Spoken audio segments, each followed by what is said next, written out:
see what kind of adventure it is. See, Ulrich. You are Ulrich Durinel, a weathered mercenary from the Andergast who has wasted his life away fighting other people's battles. He came north to Thor while protecting an Austrian trader who was on his way to important talks with the hetman of, I am going to pronounce all of this wrong just so everyone's aware, with the hetman of Isfafel and Ulfgar Fergensen. Let's see, abilities. Battle Sense. Battle Sense is an ability that allows Ulrich to pick up on things others might miss, allowing him to spot weaknesses in combat opponents and find hidden advantages in these situations. And Forceful Blow. This ability allows Ulrich to strike with an overwhelmingly strong blow to knock opponents back, take them by surprise, and to get through a variety of obstacles that might stand in his way. Nadim. You are Nadim Salvatore, a mage in the lands of Lycurgus, struggling to complete your training. You came north to seek help from Rodasco, a community of magic users. Having been turned away, you are now returning south with no plan of what to do next. Abilities are Burning Flash, which is a spell that confuses a target's sense of sight so that they may have trouble perceiving their surroundings. Undarkened Vaxius is an elemental spell that causes a jet of air to damage its target and blow it backwards. The spell might be used in combat to force enemies away, but also to affect the environment around Nadim. Well, you know what? We're going to start with the mage. Act 1, chapter, and so it was. You almost trip over your robe as you drive off the path and behind a tree. As you hit the ground hard on your hands, you hear the arrow whistle past and throw yourself onto your stomach. Blood rushes in your ears and your breath is harsh and heavy. Why is this happening? The road was supposed to be safe. Let's see. Find your attackers, stay low to the ground, try to keep quiet. Stay low to the ground. In the dead of night with arrows flying, you reckon it's best to stay close to the ground. Very slowly you make your way forwards, making certain you are as pressed to the floor as you can be. But then you hear them, and on reflex you turn to try and find them. You can't see anything moving in the shadows, but you hear many heavy footsteps and many loud voices. The next town is close, you think. You should just make a run for it. But you're already struggling to run. Maybe it's better to hide and let them pass?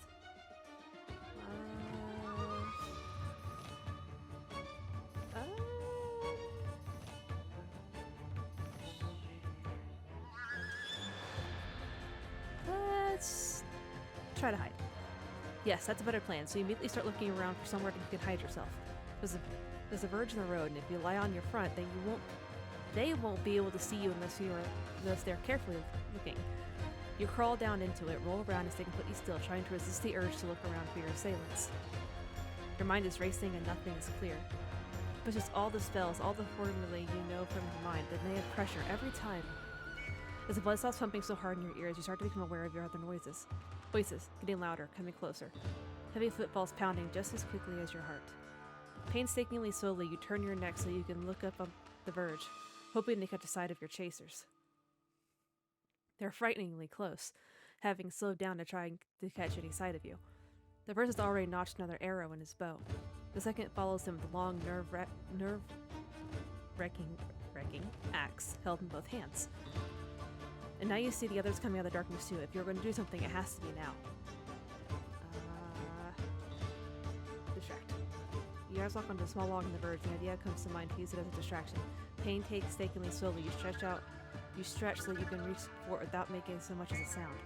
As soon as your fingers grip at the slightest edge, you secure it and launch as hard and far away from you as you can. It crashes to the ground some distance away, and in the corner of your eye, you see the bandits turn towards it. That second glance, you bolt from your hiding place, running from the scene as quickly as you can. Very soon behind you, you hear more shouting and the whistle of another arrow shooting past your head. You just wish you could trust yourself to cast a spell, but all you can do is run. So focused on your escape are you that you don't even see the town up on you. You panic and drive down to the ground again as another arrow flies past you in another direction. Keep going, come on. You pay no attention to where the voice is coming from or who it belongs to. At this point, you aren't really thinking at all, just trying to stay out of the way of the hail of arrows. And so you pass through the throng of Thralian warriors that now stand ready to make a stand outside the town's palisade. One of them claps you on the shoulder as you drive past them and skip through the town's threshold, completely out of breath.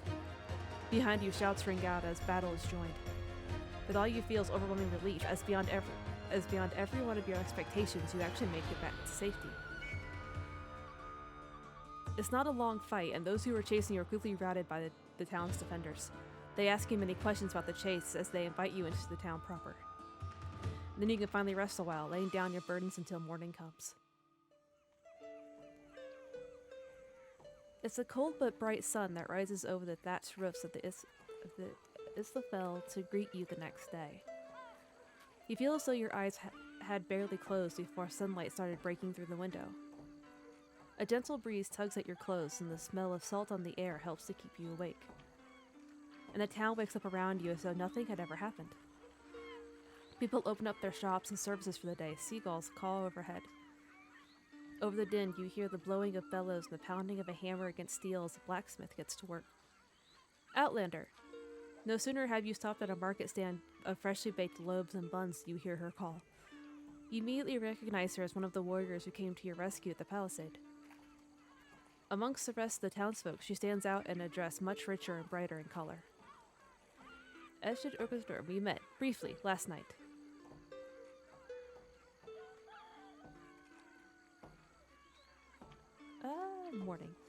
Morning. I'm glad to make your acquaintance properly this time.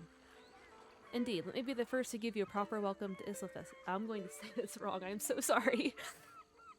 I can only apologize for the chaos of your arrival. Oh, you mustn't apologize, it's hardly your fault. How can I help you? Her brow furrows as she grimaces at you and becomes more serious. I'm afraid it's about the attack. My father wishes to speak to you about it. Come, you'll eat with us this morning, it's the least we can do. Much to the complaining of your empty stomach, you're torn away from breakfast to follow Estrid.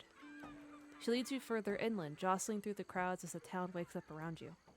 I'll be honest with you, Outlander. This attack was quite troubling. We need to make sure nothing like that ever happens again if we can. We have a reputation to uphold. It's supposed to be safe. What about patrols? They were just bandits. It was supposed to be safe. When I reached Prem, I was told the roads to the city of Thorwall would be safe. That's the reason I decided to take it when I couldn't find direct passage over the Gulf. Her face falls, and for a moment she looks rather embarrassed before she composes herself again. It is true, the roads should be safe. We use ships to trade, and outlaws usually target those. There shouldn't be any value to attacking the road itself, it's barely used. This attack has made us look like fools, and we won't stand for that. Estrid falls darkly quiet after that. It makes you slightly more uneasy as you continue up the gentle slope towards the Hetman's Hall. The fight had been over almost as soon as it had started. Many of your attackers had fled at the first sight of defending warriors. But those who had helped you had been quick to usher you away to a lounge house to rest and recover. They had seemed a little on edge, but you thought that was simply down to the surprise of the attack. Now it seems that something larger was at work, and the Hetman wants to speak to you about it. And that the Hetman wants to speak to you about it is concerning. The noise of the town only swells as its bustling streets awaken. But as you climb upwards, everything starts to feel just a little less cramped as the space between buildings grows. Soon you are in a wide open square, and Estrid is beckoning you towards a great hall that stands ancient and resolute before you. She pushes the huge double door to the hall open without knocking or waiting. You're slightly taken aback by the sheer scale of the room you step into. Long benches flank the path to the Hetman's table, and huge chandeliers hang from the rafters. A handful of trophies are placed on the walls, a reminder of the triumph of those who have ruled in I cannot say that. The air is stale and reeks of food, fire, and sweat. Father, I found our guest. Estrid leads you to the table that sits at the back of the hall, positioned so that those sat there can watch over everyone. The Hetman looks up from his conversation at his daughter's call and quickly stands up as you approach. He greets you warmly and heartily, with arms wide and a smile to match, bowing his head in your direction. Well met, Outlander. I'm Swafnir and Travia Names. And Swafnir and Travia's names, you are most welcome here. Thank you for joining us this morning. Please, sit, take your fill of food and drink. A wide spread of meats, fish, and breads covers the central square of the table, in easy reach of the Hetman and his family. Thank you. Nay, Hetman, it's an honor to be seated with you. Ilfgar waves a dismissive hand at your comment as you walk up the small set of stairs towards this table. It is only what's due, Outlander. Please, sit. Come, we must get to business. This is Brand. He's the town's Gotti? And he's been advisor for the head person for many decades now. He indicates an older, near-decrepit man in a heavy bundle of robes who sits and eats at the end of the table. Brand gives you a long side glance that immediately unnerves you, but he says nothing and continues chewing. Without wasting another breath, the hetman moves on to introduce the other younger men at the table. I believe you met my youngest, Resker. Resker nods at you curtly as he throws a bite of bread into his mouth, then picks up a tankard to drink from. Once again, he seems cautious, just for a moment before he nods at you courteously. Now, I have to ask, Outlander, what were you doing on the northern road? I mean no disrespect, it is just not often that the likes of you come from that direction. I was visiting Oldport. I am on my way back south from Oldport, Hetman. I wish to study at the Rajasko for a short while. The Rajasko, are you a mage? When you nod, Rasker sits up straighter in his chair and his eyes light up with curiosity. That's an unfortunate waste of a trip. They don't accept outsiders lightly. Yes, well, I know that now. You catch Estrid glancing from you to her father and back again, suddenly holding herself very carefully. Well, no matter. The fact is you should not have been attacked here. It is rather troubling. Forgive my saying so, but you all seem more upset by this than I'd expect. Rasker chuckles before taking a sip from his tankard and reaching forward to rip a handful of bread from the loaf. Do you know what it means to be peaceless, Outlander? Not personally. Estrid hides a smirk at your bewilderment behind her goblet as Rasker leans forward with a dark look. Those that attacked you last night have committed terrible, terrible crimes. They are ashamed to their ancestors, and they have been stripped of all honor they had and can never have. They will never find peace with the gods. They will never fight at Swafner's side or drink at Travia's table. That is why the peaceless are scorned and hide amongst themselves and the old persons. For them to return in force to the mainland makes no sense. But if a group of them have, then they are a grave danger and we must deal with them. An uncomfortable silence falls in the hall while you process what Rasker has said. Out of it, it is the hetman that clears his throat to speak up, talking to you over his drink. I've called you here for your help, Outlander. I know very little about magic, but I must believe that you can use it to help us. At least I've heard many stories of magic coming to our aid in the past, but my son is right. We must deal with the peaceless. Today, he and Estrid will head out to find those that remain and end the threat before they can strike again. I'd like you to join them. Let's see, just the three of us. I'm not a soldier. We still have a long journey. Just the three of us. I don't mean to be disrespectful, but would it not be wiser to send a larger group if you wish to be successful? It was a large number that attacked me and quite a few who escaped. A band like this would simply turn and run at the side of an army to 4 million warriors coming to meet them. If everything goes according to plan, a smaller group could catch them off guard. And you said already that you are a mage. Yes, but that, as my father said, that will help. Between us, we will be more than enough to defeat those wretches. With the room falling quiet again, you can't help but notice a small niggling feeling in the back of your mind. You can't place it, but it only adds to the uneasiness that's been building in your chest all throughout the morning. If you wish to get underway immediately, I'll happily arrange a ship to take you anywhere you wish to go. Or, you're welcome to stay here as a guest, for a while at least, if that suits you. Of the three of them, Ulfgar is the only one who seems patient to await your answer. Estrid is at least trying to mask her own uneasiness, glancing up at you between small pickings of her food.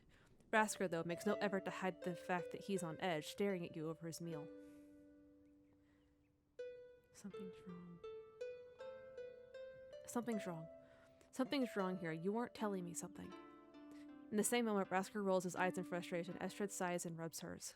The hetman quickly signals for them both to settle down, shifting in his seat and putting a careful hand on the table. We aren't trying to deceive you, Outlander. There are things in motion that are beyond your control, Outlander.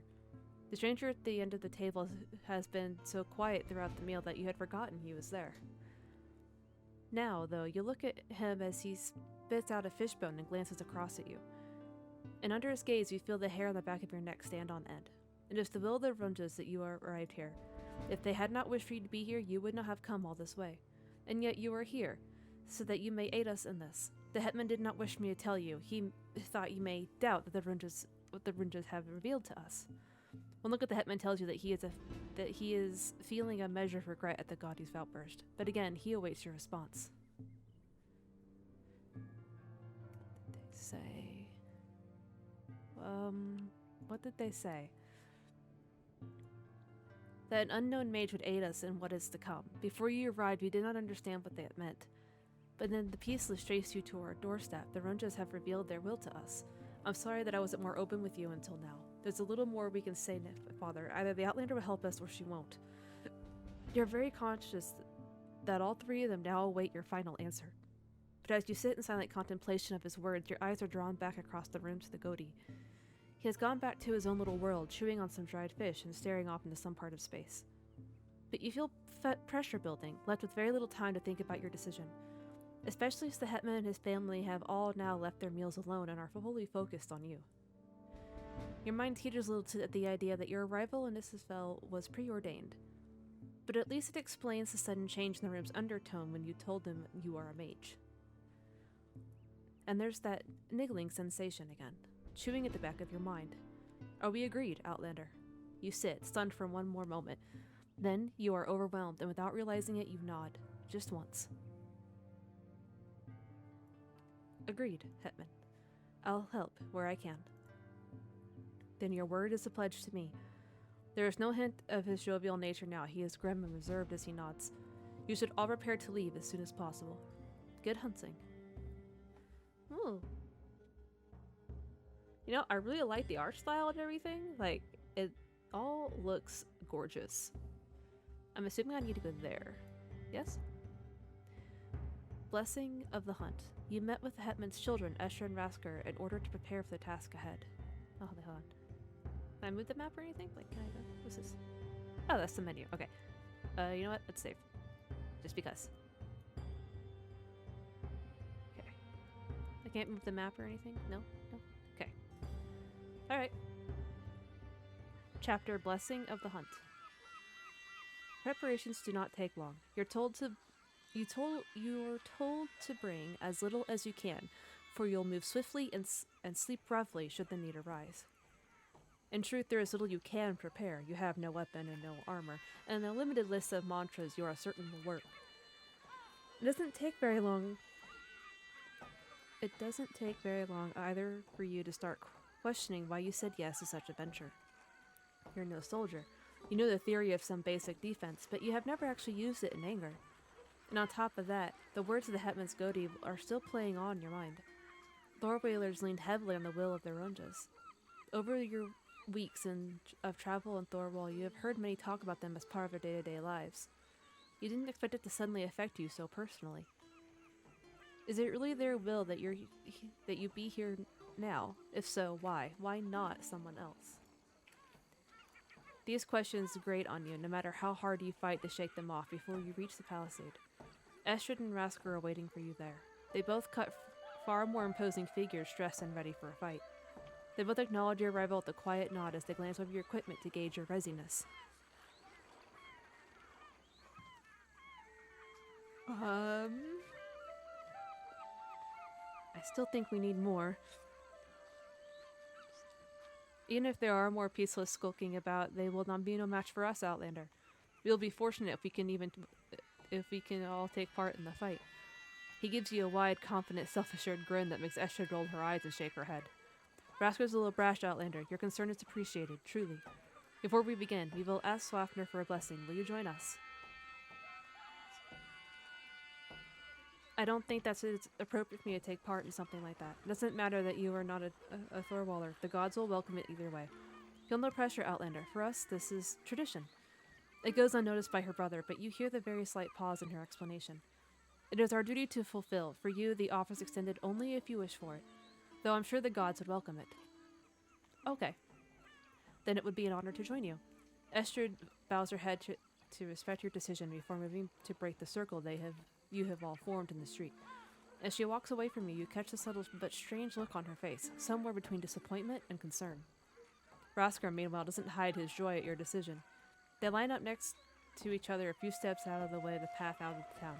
You stand awkwardly next to Estrid as they both lie their swords down at their feet. Rasker first bows his head and raises his hands over his axe, with his palms facing towards the heavens. O Swafner, brave conqueror, tireless hunter, watch over this axe and its bearer. He speaks with a ferocity you were not quite expecting, letting his voice carry far with no hint of shame. In your name and by your will, I go forth to fight, to build upon the honor of my forebears, to prepare for the final fight, to fulfill my destiny. That is my goal. Grant me but a piece of your godly power and let me prevail. With that, he snatches his axe back up, though he waits where he stands for Estrid to say her prayer too. She repeats the prayer almost word for word, changing only axe for sword and shield. Then it is your turn. You need a measure of creativity to work around the words of the prayer that focus on a weapon. You decide on watch over me, and hope that is enough in the spirit of the prayer to be respectful. The Rasker is nodding at you, and you lift your head again to affirm you have done well. Estrid's expression is much harder to read, but she holds herself confidently as she double-checks the straps of her bem braces. You take the lead, Outlander. Take us where you were first attacked. We will pick up the trail from there. Chapter Manhunt. It doesn't take long for you to reach the point where you remember ducking for cover. It looks exactly as it did when last you were here, though you catch more detail in the light of day. To your untrained eye, it barely looks as though anything happened. The arrows that had barely missed you are easy to find, but you can't see anything like boot tracks. They attach from off-road. When we reach the ambush, those tracks will be much easier to see. You lead Estrid and Rasker back up the path towards where the ambush was sprung and are soon looking for clues. They're quiet as they work, and you try to help where you can, racking your brain for details of the attack. Trying to stay out of their way, you make your way to the verge of the path and look around for any signs. There's what might be a boot print, but also could just be nothing, set deep in the mud. You aren't sure, though. It is coming from or leading to the north, not the northwest from where you'd come. Here, over here, I think I found something. Your voice draws Rasker's attention immediately, but Esther looks around before joining you. They confirm that they are indeed tracks, but their faces fall when they consider their direction. Northbound tracks, that's very strange. But there's nothing out there. A good day march will already bring you to the foot of the mountains. The perfect place to hide an encampment away from any towns and any prying eyes. Would they travel a day? How weren't they seen? If they traveled so far in open plains, how were they not seen? No doubt they traveled by night, though that is a long way to come for such a small reward. But then these people are peaceless. Maybe they are driven to desperation. Come, we should get going. We are already hours behind. Estrid quickens the pace as you leave the road behind and start your way across the country. The way is easy, at least. They are not flat plains you cross at a light jog, but only gently sloping hills. However, you see the mountains creeping towards you from the north, and you know the way will get harder. You try your best to keep a steady pace, but the simple fact of the matter is you are not used to this kind of exercise. You run beside Rasker, who encourages you and tries to tell you how you should breathe to help your running. He makes it all look rather easy, running along quite happily with his great axe held tightly in one hand. Even when he turns to speak to you, it is barely as though he is running at all. Surely you must know something of survival skills or hunting. You must have done something like this before. I'm academy taught. They expected perfection in the art and science of elemental magic. God, there was little room for anything else, that and some basic self-defense. It must have been intense if that is all you did for so long. It certainly was. It isn't long before you have to stop and still keep a close eye on your surroundings as you recover. Slowly but surely you go further and further north, even closer to those snow-capped mountains. Estrid makes it her job to keep an eye on the tracks, which don't relent. The outlaws, the peaceless, you follow were not worried about being seen or covering their tracks, it seems. They were completely focused on their own goal, whatever that was, though Estrid says they were moving slower. The sun is at its peak when she stops your march at the top of the hill. Each climb is getting steadily harder, and all three of you are breathing deeply to recover while you can. Estrid, though, brings your attention to a forest at the foot of the mountains that you can now see quite clearly before you. It is still quite some distance away, but there's a settlement at the forest's edge. Even so far away, you can see smoke rising from it like a campfire to see from miles around. Do you think that's them? Nothing out here. What is that? Do you think that's them? It must be. Their tracks still head north, and that is the only place between here and the Haldor Mountains. I thought it had been abandoned decades ago. It was too far from the sea, too difficult to sustain. They must have run through the whole night to get there already. You should be careful. That really is perfect. Is there a better approach? Is there somewhere better we can approach them right in front of them? From that forest, maybe, but it would take some time, and it's already midday now. Let's get closer first. We need to know more about what's going on here. Come on, and conserve your energy while you can. It's a grave silence that falls on you as you start forward again. It's different from before. You feel attention again, and not just your own, but theirs as well. Time seems to slow down as you prepare yourself for whatever encounter is to come. Once again, you try to recall all the necessary aspects of as many spells as you can remember. It's as if your mind knows more than you do that a difficult fight lies ahead of you.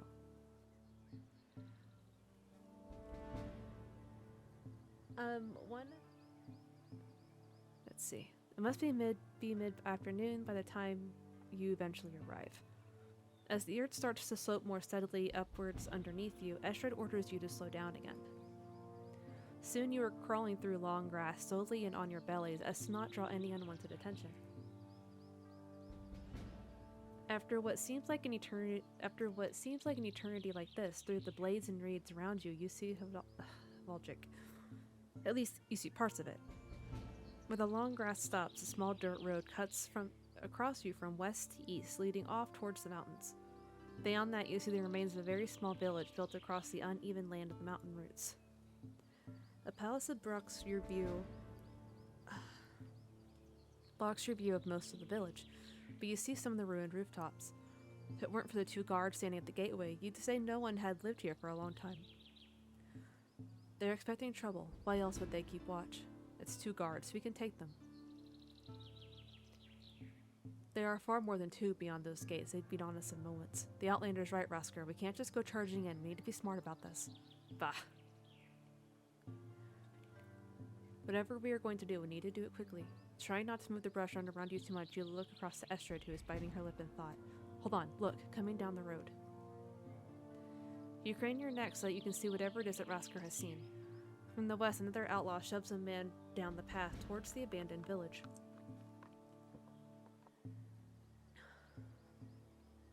Alright, I have hydrated. The man is desperately trying to wrestle out of thick and tight rope bonds around his hands. Immediately after them, another pair follows, another outlaw and another prisoner. This one is more subdued. Prisoners? Are they prisoners? That settles it. I'm going. Follow me or don't. Before he moves as much as an inch, Estrid lunges through the grass and snatches his arm too tightly. Don't move. We can't let those people suffer, Estrid. There's no decision to be. They have 2 prisoners, which means they can kill one of them just to make a point. We have to be careful. What do you think we should do, Estrid? She takes another brief moment to collect her thoughts before she nods. We should double back and approach from the forest and try to sneak through the palisade from there. If we can do that, we can deal with any peaceless we come across quickly and quietly without raising an alarm. Then we can rescue the prisoners. We might even find a way to get them to safety before the fighting begins in earnest. You hear Rasker let out a disgusted snort. And what if they kill the prisoners before we make it all the way around to the forest? What if we're delayed or caught? These people cannot be allowed to die. What would you do then? There's only a silence for a moment while the young Thralian warrior actually thinks. Then you hear a growing sigh. If we cannot storm the gates, then we shall ask for an invitation into the village. What? They won't attack us on sight. If we approach from the road, they won't attack us on sight. We can use that to get close, attack the guards before they can call for help, and storm the village without losing time. If we're beside you, Estrid shakes her head and then taps it gently against the floor in frustration.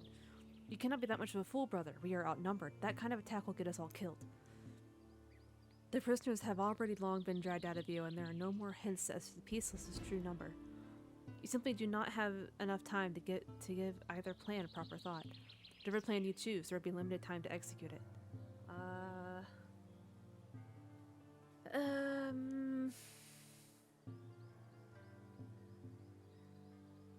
Let's do... yeah, let's go with Estrid. Simply too risky to attack directly. We should go with Estrid's plan. Thank you, Outlander. Using her glance across her brother, the tilt of her head that you recognize as a so there. Fine. Let us hope that the gods understand your reasoning if this goes wrong, Estrid. More than anything else, Rasker sounds disappointed, but Estrid has already moved on, snaking slowly backwards. Come on, both of you, there's no time to lose. It takes some time to back out of view of the guards and double around to the forest west of Jalvik. The telltale signs of autumn turning to winter are far clearer under the thick cover of the trees. A little snow has already come down from the mountains, and the air is cool and crisp. Your breath billows out in front of you as you run down the long, unused paths to make up for lost time. Estrid is focused on the task at hand, and Rasker seems more and more agitated the longer the journey takes. Eventually, though, you come to the palisade again, this time on the northwestern side of the village. Estrid orders you to stop in the shadows of the stronger, taller trees, those that weren't cut away to make way for the palisade. You can see a gap in the tall fencing that the three of you could easily fit through. You just need to make sure it's safe. Estrid sneaks forward alone first, creeping over to peer through the gap in the palisade. After a few moments, she signals for you and Rasker to approach. You do your best not to disturb the stillness as you make your way through the brush. At the palisade, you try to gauge what might be on the other side, but the angle is too oblique. You hear some voices, though, and Estrid raises a finger to her lips as she watches something you cannot see.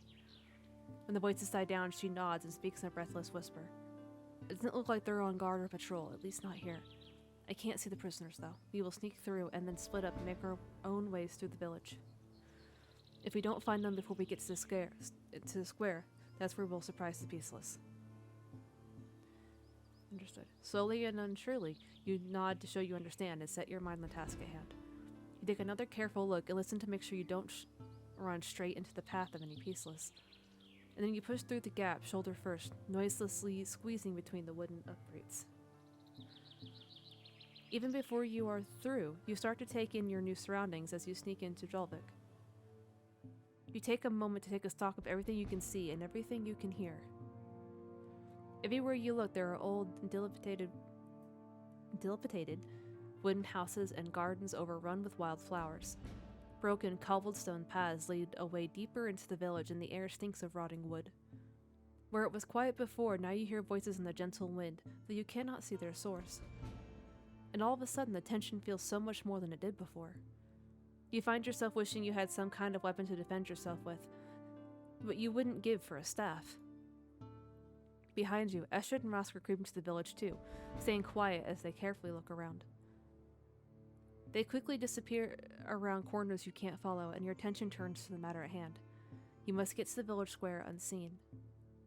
Gather round, I shall now speak. You weren't sure exactly where the voice is coming from, except the direction of the square, but it makes you freeze. We've been busy of late, and there have been many sacrifices. But good work has been done, and so shall it continue today. A roar of cheers rises up in response, which only serves to make you even more nervous. Much closer to you, you hear the sound of a door opening and realize someone is leaving the hut you stand beside. Before you can be seen, you dash to the wall of the building where crates and boxes lie long abandoned and empty. You skirt behind them as quietly as you can as an outlaw rounds the corner, walking down the path towards you. With bated breath, you wait and wonder for a moment whether your hastily chosen hiding spot will be seen. But the outlaw passes and you swallow your nerves down as your focus gathers. It's only a matter of time before the person rounds the same corner and you need to be on your way.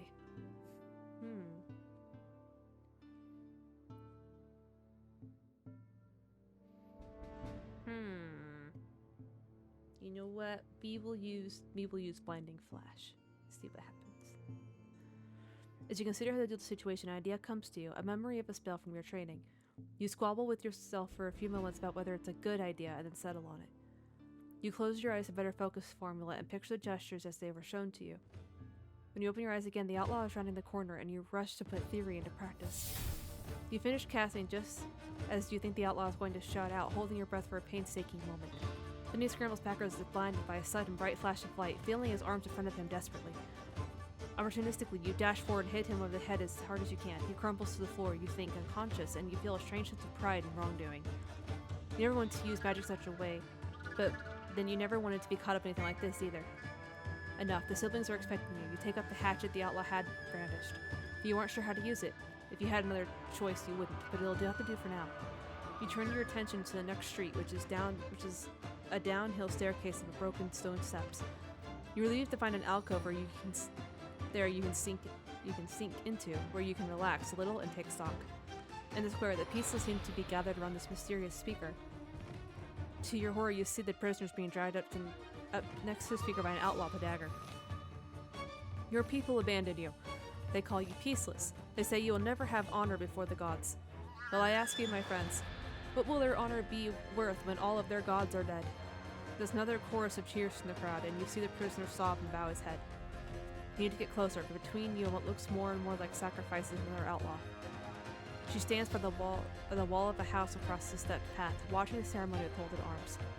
There simply isn't time to sneak around her. You will need to fight through her to continue on your way. It's a spell that causes the dread of air to target your fast.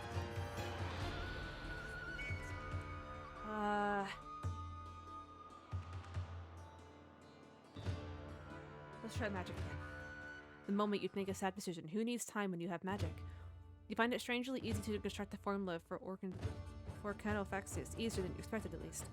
You emerge from the shadows, you make the necessary gestures and focus completely on your target. And when you are certain that it will work, you thrust your hand forward to unleash your spell. The blast of air erupting from your pointed finger sends the outlaw crashing into the wall behind her. What was that? You're too stunned by the ferocity of the spell to realize that the preaching in the square has stopped. 2 arms, my kin, we are not alone. The square erupts into chaos as the peaceless grab for their weapons. Your chance to surprise them is spent, but at least their plans for the prisoners, whatever they are, have been stopped. To honor, to glory. You hear Raskar's battle cry even over the din in the square. Drop the hatchet and rush over to the outlaw to take dagger from her belt. There's a small army between you and the siblings, so you know you'll need to defend yourself in the fight that is to come. You are very quickly surrounded. With such limited training and experience, there is no way you can take them alone. You do your best to reconvene with Estrid and Raskar, simply hoping not to be hacked to pieces along the way. Still, defending yourself is inescapable, and you quickly learn to keep a tight grip on your dagger. Each swing of a blade towards you makes you flinch, and you swing your dagger every which way to stop them from catching your face. But then you stall as an outlaw steps in front of you, wielding an axe in each hand. Strike opportunistically, back away. I don't want to use all of my magic. Dive? Aw, damn. As he races after you, he steps aside and then dive out of the way. You hear a crack and a squelch as steel hits the earth and stone where you'd stood just moments before. You're not moved as much as an inch before your next opponent appears before you. She uses a shield to strike you hard in the chest, winding you as you hit the floor hard. With that, she raises the shield high above her head and prepares to strike the killing blow. Block the strike, roll away. Magic! Skittering back to avoid the strike. The spell lashes out from your hands and hits her in the chest at full force. Such is your angle to your attacker that when your spell hits, she goes sailing high into the air and away from you. That's when you catch your breath. How many times in the last few moments have you come within inches of dying? How much time has actually passed since the fighting begun? How much longer can you possibly last? Before you can answer any of these questions, you catch sight of yet another warrior coming towards you. Big and burly is this fighter. He's another to wield a vicious weapon on both hands. With a snarl and angry cry, he starts to sprint towards you, already preparing to strike with a terrible blow. Counter? You dodge backwards, making a strike, sprawling your arms out wide to protect your chest and face. The axe that easily cuts through your robe, nicking you above the gut with a sharp sting. Ah! Without giving yourself time to process, you lash out with the dagger to counter the attack. If it weren't for his loud cry, you wouldn't be sure your swipe had even connected. Only then does the pain of his attack actually hit, and you growl as you turn to face him again. He grits his teeth and limps around as he readjusts his grip on the axe, snarling at you angrily. Before you can safely cast a spell, you need more space and more time. Precise? A strong and precise strike that cripples him might do the trick, you think, and so you hold the dagger in both hands. He laughs at your sudden show of confidence, batting you away with the butt of his axe. As you're pushed backwards, you flail awkwardly and catch him in the arm, but his only response is a growl. On your second attempt, you try to trick him to thinking you'll move one way before quickly dashing to the other. You quickly find yourself with an advantage that you feel almost desperate to use. It is exhausting beyond belief to keep moving back and forth, trying to tire him too. Slowly but surely you can sense it working as he struggles more and more to block your jabs. He must sense this too, as he turns to other means to regain his advantage when you drive him back once again. He grabs at an outlaw who is soothed by the Valkyr and hurls her towards you to catch you off guard. She tumbles towards you quickly, and you have to dart out of her way so that she doesn't crash into you. Your opponent has bought himself some time, but you still hold a significant advantage.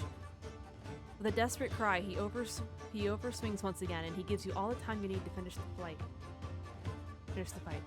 I don't have any more magic. Lethal? As soon as your opponent starts swinging, you duck down, thrust your dagger over the head. He expects you to dash out of the way, force himself to slow down so that he doesn't overstep. But it's too late, and your dagger punctures his chest, stopping him dead. dead in his tracks as he collapses to the floor. With one last groan, he finally falls silent and you are able to catch your breath. You're not entirely sure how you're still alive, but you know that you are. You have a brief moment to look around as the nearest outlaws look at you cautiously before re-engaging.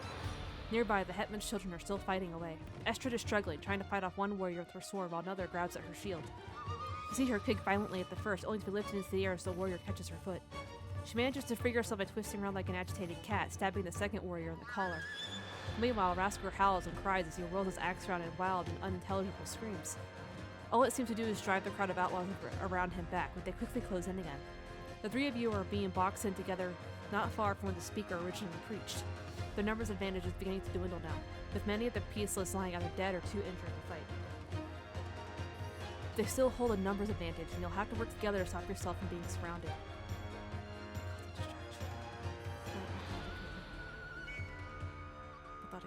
With a short and sharp breath, you walk towards the back of the group that stands between you and the siblings.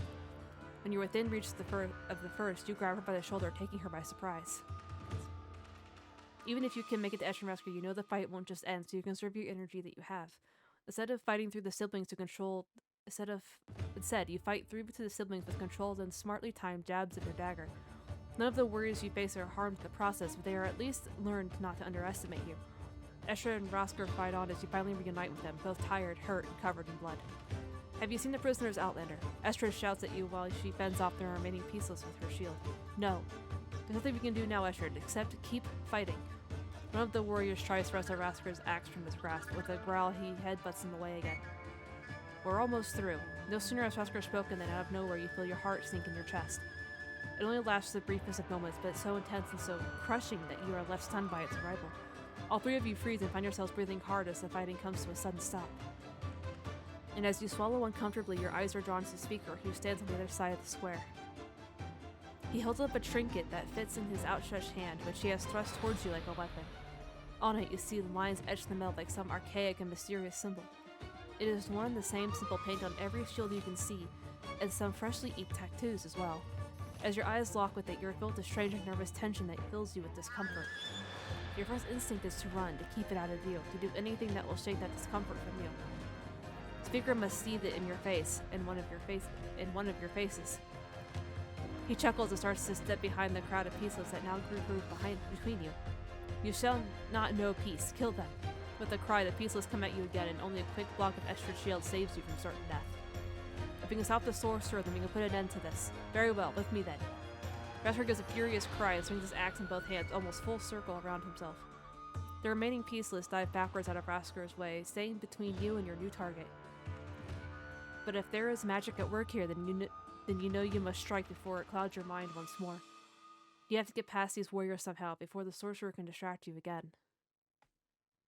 I don't have enough magic to do that.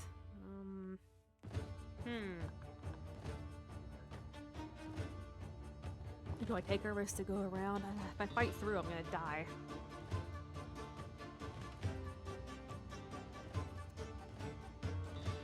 We're gonna go around.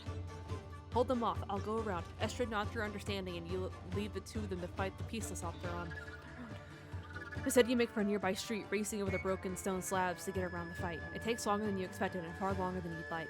But when you dashed around the corner back into the square, the sorcerer still stood, watching the siblings struggle. And now you're face to face. And with a mastermind scheme, tread carefully. Your persistent ability is the blast of everything you have, but it's not really still plays on your mind. It could be capable of any number of powerful spells you may never encounter with respect to demonic corruption, but you can't be certain he isn't backed by some unknown divine entity either way. He sees you falter and grins, and thrusts the amulet towards you once again. No peace. Again, your eyes lock the pendant, you fall to your knees as your heart drops suddenly. You're overwhelmed, brought low by the most uncomfortable feeling that something is just not quite right. And so you barely pay attention to Rasker leaping past you to attack the sorcerer as anger takes you. Why are you angry? Why do you feel anger? Resentment, even. Then, just like that, your mind is clear again. You shake it as you try to remember what is going on. Outlander. Estrid, we have to strike together. That power, it's too strong. She helps you back to your feet as the sorcerer pulls a sword from his belt to slash Rasker across the face. Together it is then. Now. You expel your breath as a growl, and you put all of your focus into casting Blinding Flash. The sorcerer recoils and staggers away in a panic as he tries to shake his head clear of the imaginary flare. Flailing around, he gives Estrid the opportunity to push him to the ground with the face of her shield. He's quick to scurry away, trying to stand so that he doesn't trip over the stairs. But he doesn't have enough time to stop you pressing your attack. As Estrid continues the assault, you look around to see what's become of Rasker. Blood is streaking down his face, but he's back on his feet and he's coming towards you with his teeth bared. You'll only need a few moments before he can join you, and your advantage will be even greater. So you rejoin Estrid, keeping the sorcerer distracted until her brother can arrive. The sorcerer glances up at all of you, staring down at him, expecting a surrender. And he grins and laughs. You aren't sure what he finds so funny, and find yourself scowling at his sudden mania. He cackles as he stretches a hand out towards you. By the time you think about casting your own spell to soften him, it's already too late. He's spoken an incantation of some kind and is back to howling with laughter. And once again you feel that strange, aching pain in your chest, and it pulls your focus away from the task at hand. What are you even doing here? Who are these strangers in this strange land? Did the siblings know that this might happen? Why did they not warn you? Can they be trusted? Why did you ever agree to any of it? You're not trained for anything like this. It just all makes you feel so angry. Some part of your mind recognizes that you must break free of whatever spell the sorcerer has put you under. You shake your head as you try to find something, anything to cling to return to reality. Trust in your party. No, it is ridiculous not to trust in Estrid and Rasker. This is their world, and they know it much better than you ever could. And throughout it all, they've shown nothing but concern and skill and confidence. That is enough to earn them your trust, and it won't be undone by any spell of corruption. You shake your head again and quickly look at both Estrid and Rasker. They both seemed lost in their own train of thoughts, neither of them really paying attention to their surroundings. But you're free of the spell, and you see the sorcerer snarling up at you in disgust. This isn't over. That's a dangerous magic. I'm killing him. You don't give him a chance to say another word. Your mind is still as foggy as you stab him clean through the chest with your dagger. Beside you, the siblings both take long, heavy inward breaths as they're ripped from the thoughts plaguing them. And with that, quiet once again falls in the small, abandoned village of Jelvik. The strain of it all hits you immediately. You take long, deep breaths as your head spins. The battle is finally over. You want to feel relief, but you don't. You actually feel sick. You let the dagger drop from your hands as you double over and gag, covering your mouth. You killed someone. You actually killed someone. Their blood is on your hands. No reasoning will ever change the fact that you, Nadim Save Desher, are now a killer. Are you alright? I'm fine, Estrid. It's just another scratch. It's not a scratch. Here, let me. I said I'm fine.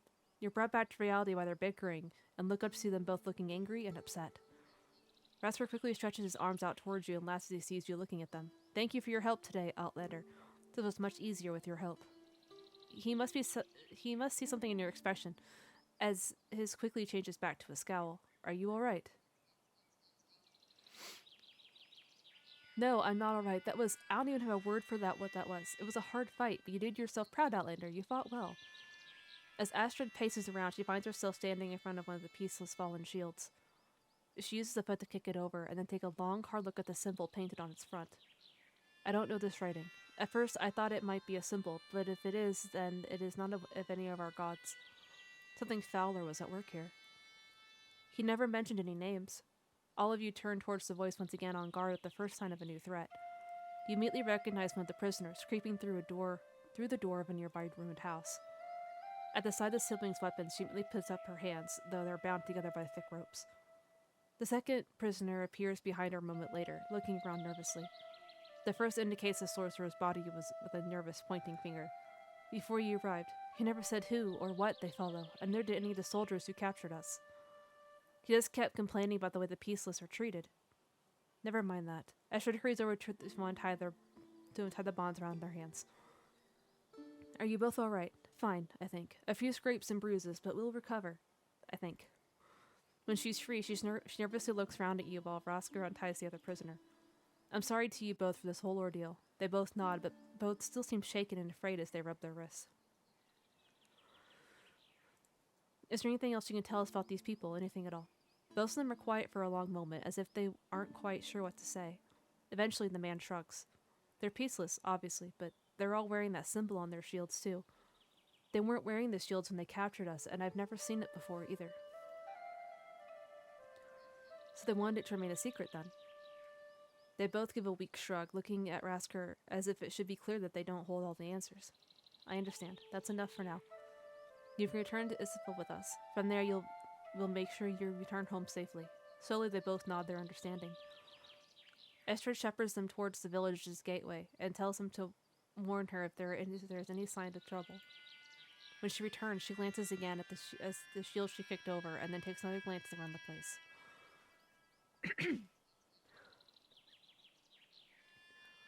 What about those here who have been injured but not killed? What should happen to them? Estrid takes a long look around at the peaceless who lie unconscious or groaning as they nurse serious wounds. Rasker stalks one that is trying to crawl away down the stairs and then puts his boot in the man's back to stop him. Their lives were forfeit even before they aligned themselves to whatever darkness this is. We must execute them.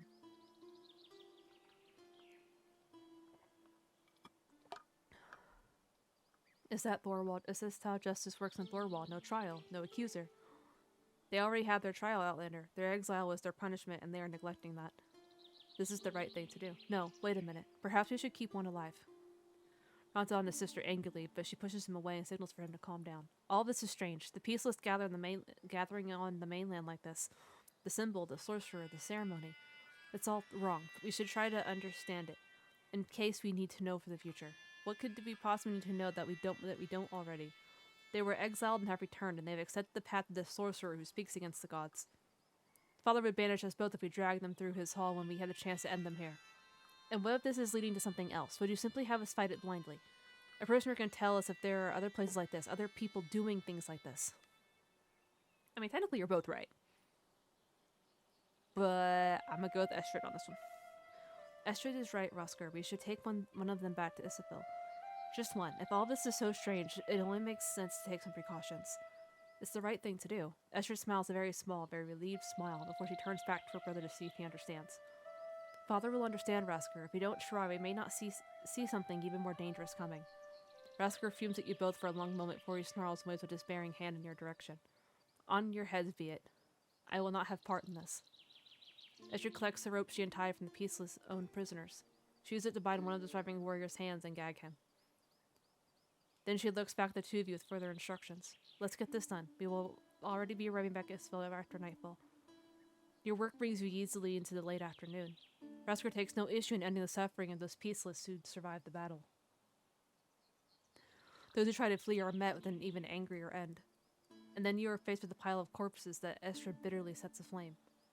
The smell of it quickly makes you nauseous, and you have to find a rag to cover your nose and mouth. When the fire is blazing, anything bearing the same strange lines as the sorcerer bore is tossed into the flames as well. It makes the smoke even more acrid, and the three of you take no pleasure in staying much longer. You find some remnants of supplies strewn about the place as well. But they are dwindling, and very little remains to be salvaged. Finally, you find the pendant the sorcerer thrust at you during the fight. Once again, as you gaze at it, you feel a great discomfort that is difficult to shake. And yet somehow you cannot simply look away. The lines in shape have a strange magnetism about them. It's only interrupted when you sense Asher and Rasker walking over to you from the bonfire. It could be Zayed. When you turn to look at the siblings, both of their expressions tell you they don't know what that is. It's a script, most commonly used in demonology. I'm not an expert, but it looks like it might be similar. Perhaps we should take it back with us and let Brand examine it properly. Absolutely not. Before you can stop him, Rasker grabs the medallion from your hand, tosses it into the raging fire. You consider telling the fire won't destroy the magical object, but it's too late to salvage it now. The flames are too hot. Estrid continues to look at the fire as Rasker starts to make his way down the step towards the gate. She's quiet and contemplative, slowly turning to look at you and speaking under her breath. We should be glad we stopped whatever it was they were trying to achieve today, Outlander. Come on, the Hetman will be expecting us.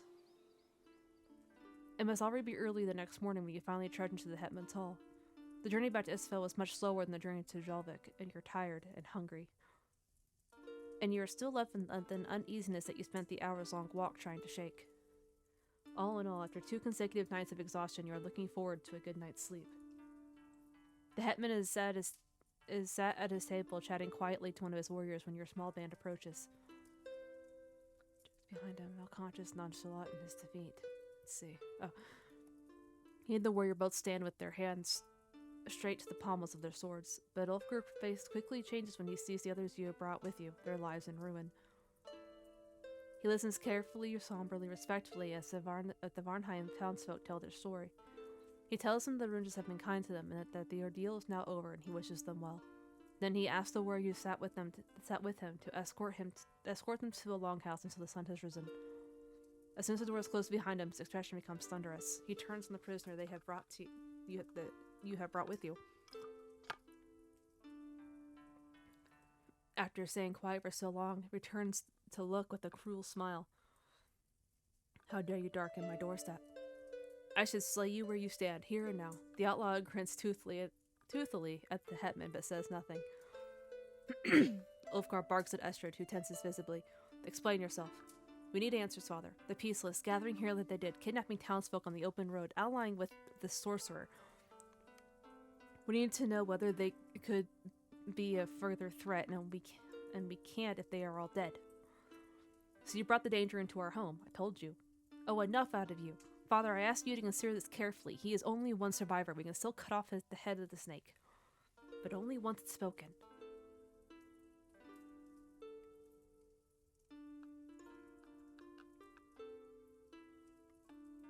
Estrid is right, Hetman. There is an opportunity here to keep your townspeople better defended.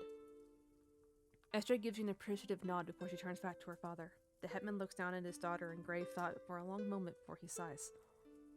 He looks at Rasker and tilts his head to indicate walking the prisoner away.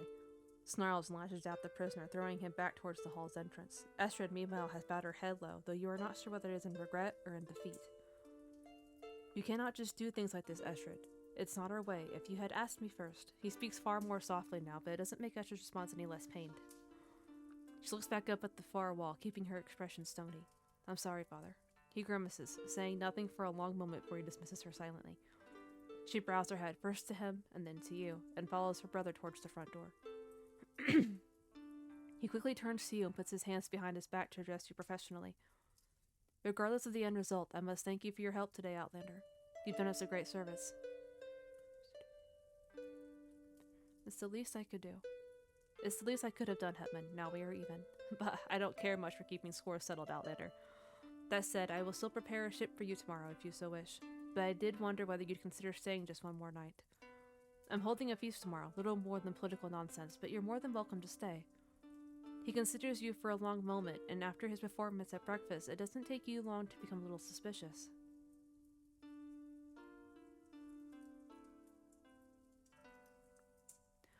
Is this another veiled attempt to get me to stay, Hetman?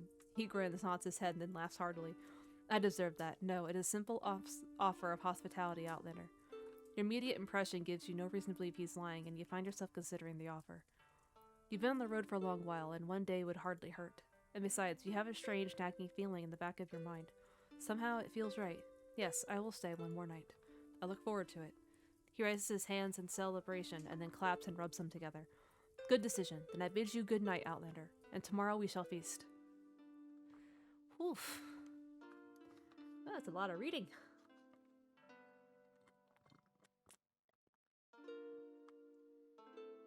Yeah, it does have D&D vibes, yeah, but it's a choose-your-own-adventure story, basically. Goodness, that is a lot of reading, though. I'm enjoying it, though. Like, I am really into the story right now. That being said, all of the reading has caused me to drink all of my water. And if I'm going to keep going, I need to get more water, so I will be right back. Oopsie. I muted the game trying to unmute my mic. Okay. I have more water. Let's save again. Yes. I want to know why it didn't heal me all the way up here, but that's okay. Before the feast begins, you have some time to yourself to reflect upon the last day and to prepare for what comes next. Chapter, Moment of Reflection. It is another rough night. Sleep does not come easily as you remain unable to shake the memories of the battle away. Every time you close your eyes, you relive the moment you ended someone else's life. You try to tell yourself it was self-defense, that it was necessary. Nothing makes it easier. And still, there is this nervous disquiet deep in your chest, a feeling you just can't shake. Something familiar that you rather wish weren't. When morning comes, it takes you a long while to even contemplate getting out of bed. Your injuries still niggle at you, and you ache terrible because of them. You realize the pang of anguish that it's going to take some time to feel properly like yourself again.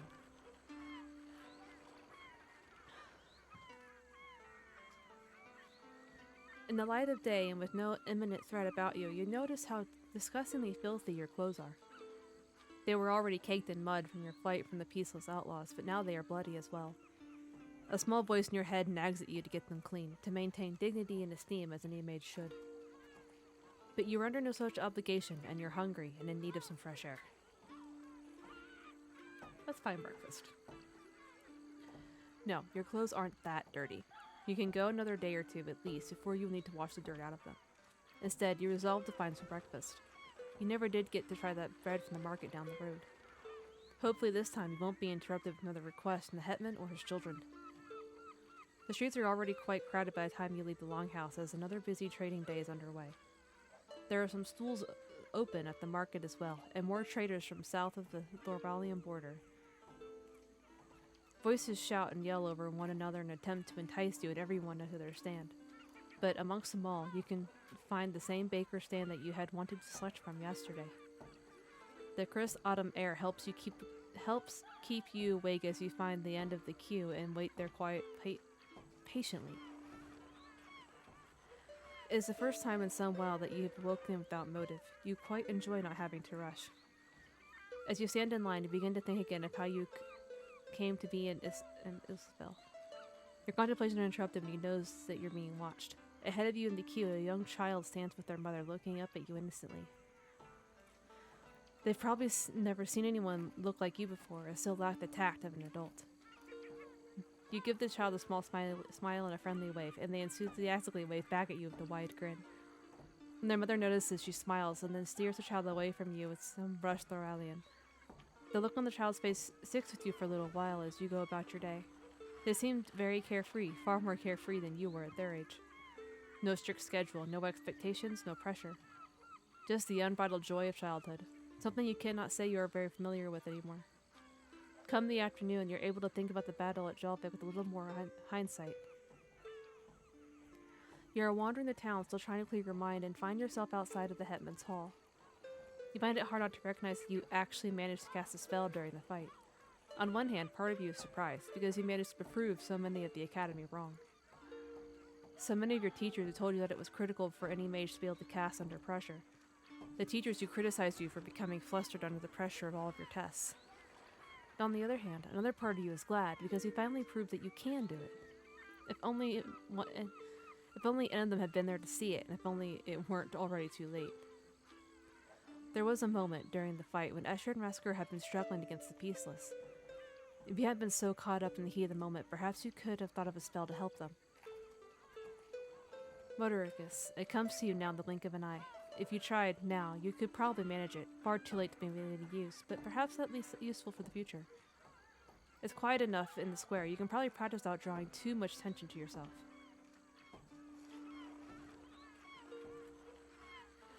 As you were always taught, you start by trying to clear your mind. Immediately you feel your mind trying to fight against it.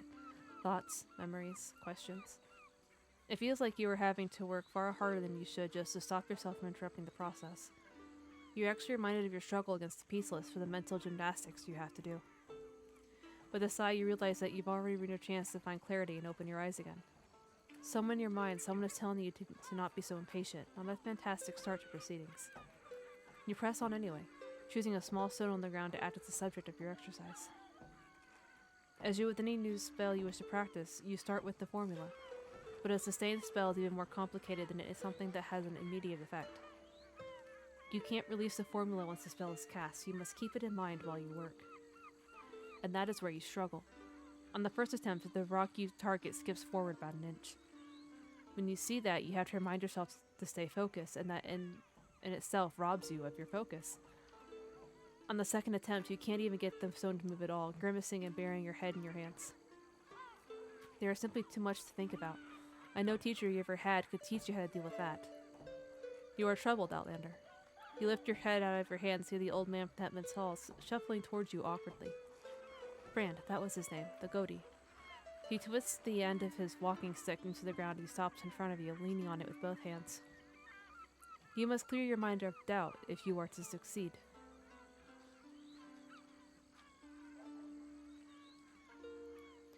It is just too much to think about in such a short space of time. I can't manage it. No, I can't manage it because I am not a magic user. You simply choose to believe you can't manage it. He shuffles forward again to sit down on the bench next to you with a heavy sigh. If using magic were as simple as baking bread or making a weapon, then everyone would be able to do it. No? There is a spark to magic that some have and some do not, and then still it requires years of study and practice. But that it is complicated is not why you struggle, Outlander. Well then, what is it? Why do I struggle if you know so much? He doesn't respond to the snap in your voice, giving you a moment to regain your composure. Sorry. He nods curtly. Very slowly he shifts so that he would be looking at you in the eye if he could see more than a sliver of them. When you were in Jalvik yesterday, did you cast any spells? You nod slowly. So it was not too much to think about in the heat of a fight with yours and other lives in danger. I suppose I didn't really have time to think about it. And yet you succeeded. So what is the difference between then and now when you struggle with whatever spell you are trying to cast? You believe the problem is that I think too much. I believe the problem is that you doubt too much, Outlander. You cannot doubt yourself before the work has even begun. That is why you fail. You do tend to question yourself quite frequently, to think about times before when things have not worked out. It's a spell that allows Nadim to move small handheld objects with her mind. She may use this to pick up objects out of arm's reach with speed or precision as the situation demands. Once more you focus on the pebble, but this time you do not try to keep your mind clear. You can feel a part of yourself panicking, telling yourself that you're doing it wrong. But you grit your teeth and tell yourself no. No, you are not doing it wrong. When you point at it, the stone skitters across the ground nervously before shooting up into the air, and you're surprised the formula immediately slips from your mind as it often has in your practice of the spell. If you keep Brand's words in mind, you tell yourself that it's not too late, that you can sustain the spell. The stone drops an inch before you get the formula back, and it wobbles in the air, clinging to your nerves. And the nervousness becomes elation. The stone hangs motionless in front of you, as if in perfect balance. With a chuckle, Brand stands up and the stone drops to the floor as you release the spell and grin. I hope that makes your path easier, Outlander. Thank you. I will keep practicing. This is already a good start. Yes, it is. I will see you at the feast this evening, Outlander. Until then. He bows his head and turns to shuffle away, leaving you grinning at the stone you have managed to levitate. You resist the urge to try again, always conservative of when you might need your energy for more important matters. But now you know you can, and you hope that Brand's teachings might make other spells easier too. If only you had had such a conversation at the academy. A lot may have been different then. Yay! I learned a new spell. Yes. Save after every chapter.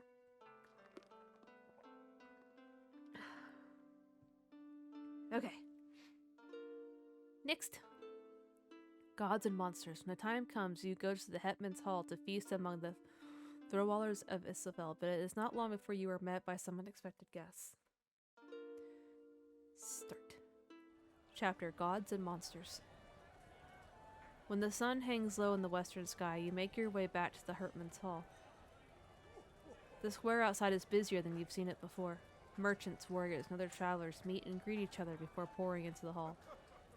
It's an excited atmosphere, and you find yourself grinning quite genuinely as you're greeted by people you've never met before.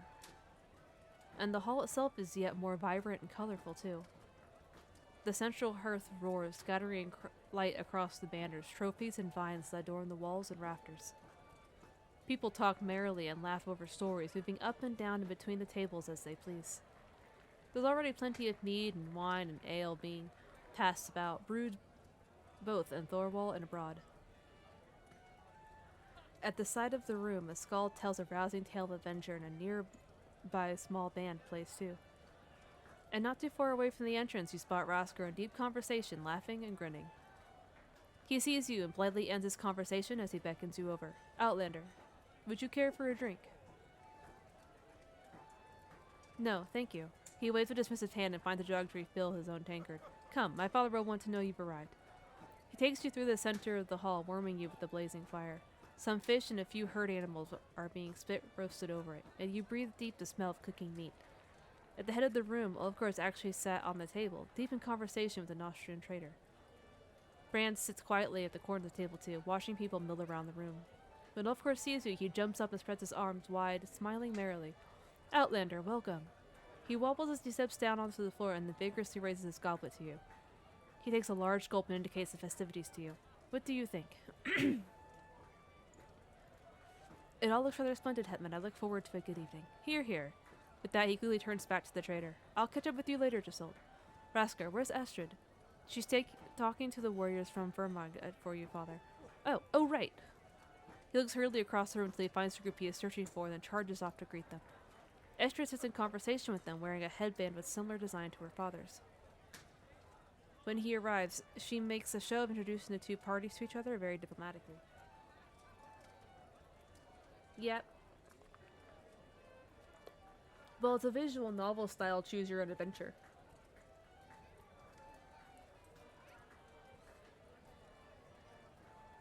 Why is Estrid wearing that headband? She's considered to be her father's heir, expected to be elected as hetwoman after he dies. She thinks it helps our allies get used to the idea that one day she'll be in charge.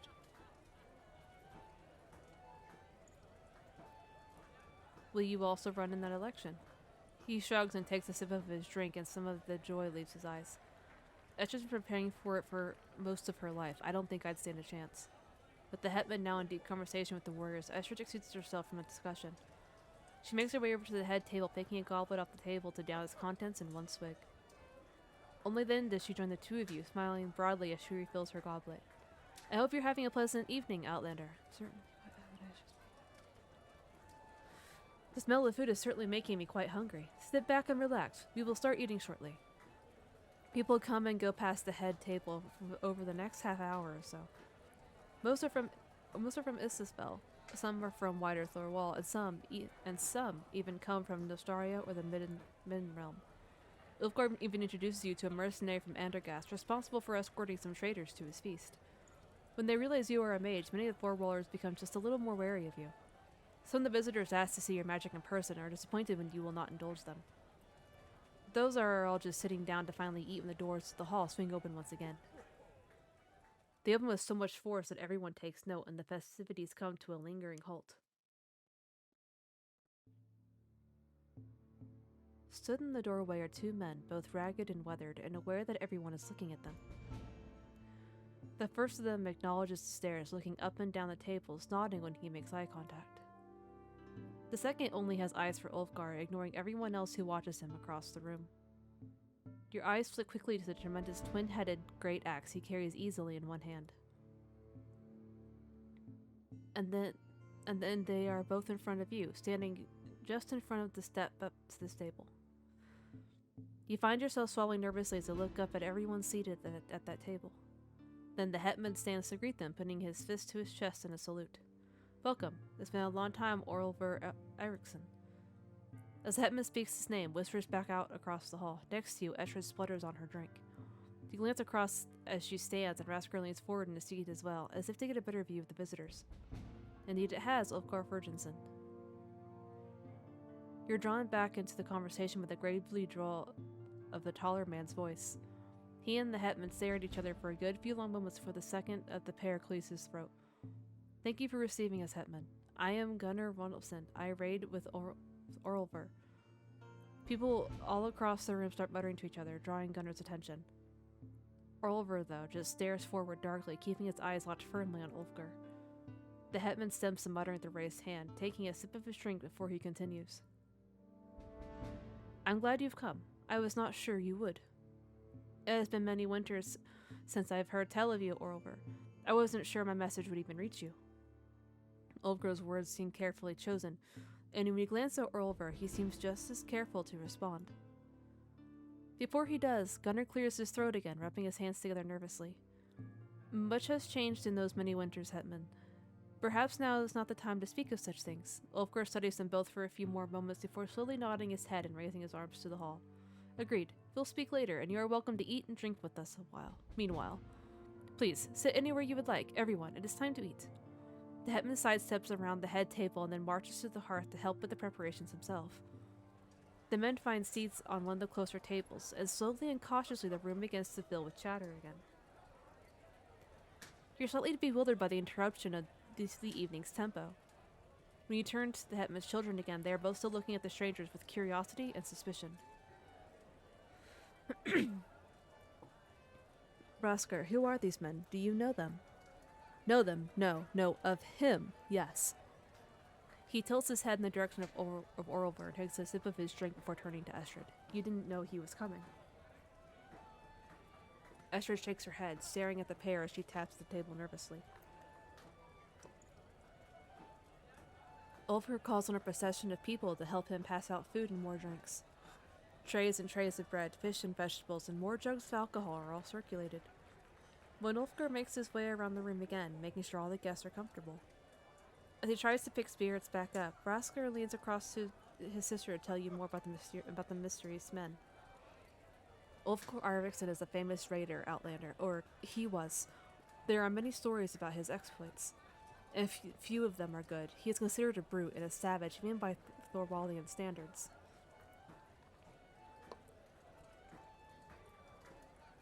Do you know why your father is receiving him this evening? I wish I knew. It is custom to invite great warriors to feasts like these. If the stories about Orlver and his raiders are true, then they are indeed great. Perhaps that is why. After a moment in which she continues to stare at Orlver silently, Estrid sighs and shakes her head. They may remember greatness in these tales, Rasker. I remember cruelty. The two strangers keep to themselves while everyone starts tucking into their meals. The mood starts to rise again over dinner. The food is delicious, and the tale acted out by the Skald while you eat keeps you all in wondrous suspense. But under the light-hearted joy of the meal, you do get a sense of uneasiness that wasn't there before. Your eyes keep shifting over to the strangers, who seem completely unmoved by the peace.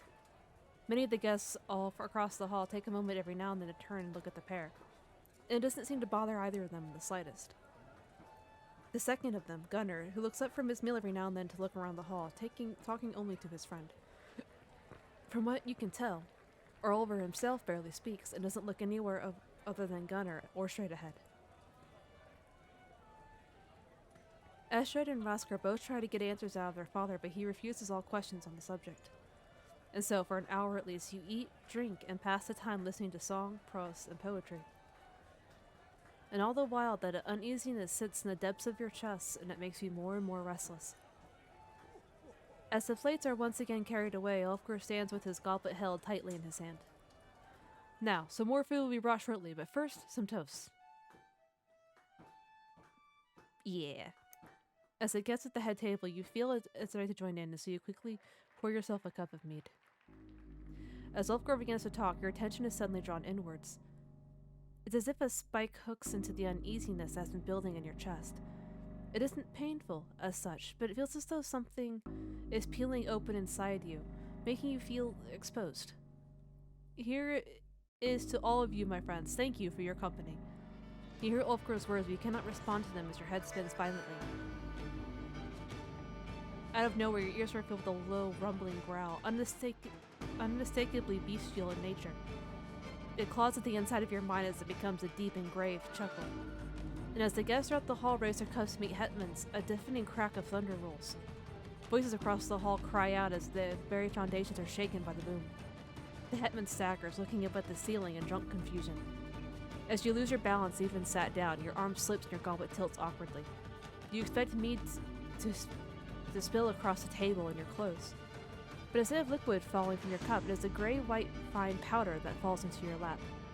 In surprise, you stand up, and it slips off you into the floor, puffing up before floating back down.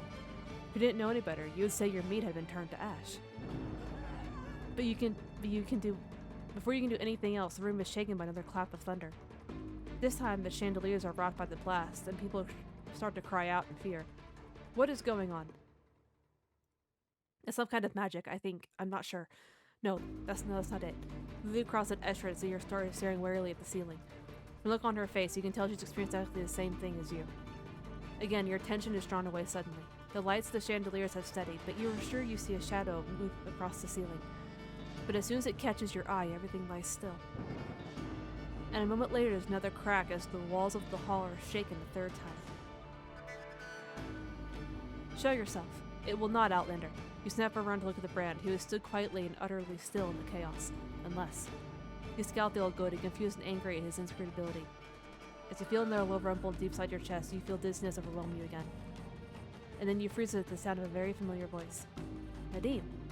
For a moment, you're completely and utterly stunned, though the phantom is gone in less than the blink of an eye. You feel, hear, see nothing. And then the loudest crash of thunder yet bellows out across the hall. Again the chandeliers rock. Again the shadows dart and dance across the ceiling, flickering in and out of existence. As they alight and fade, for a moment you swear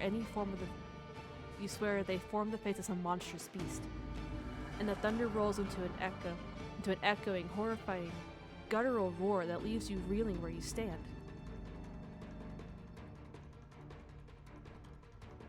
You cry out as you fall to your knees, mirroring many others who cower as the room shakes around them. There is a flash and a moment of complete and utter darkness. A moment of complete and utter silence. And then the room flickers back into existence and you breathe in deep. The hall is how it was, how it always was.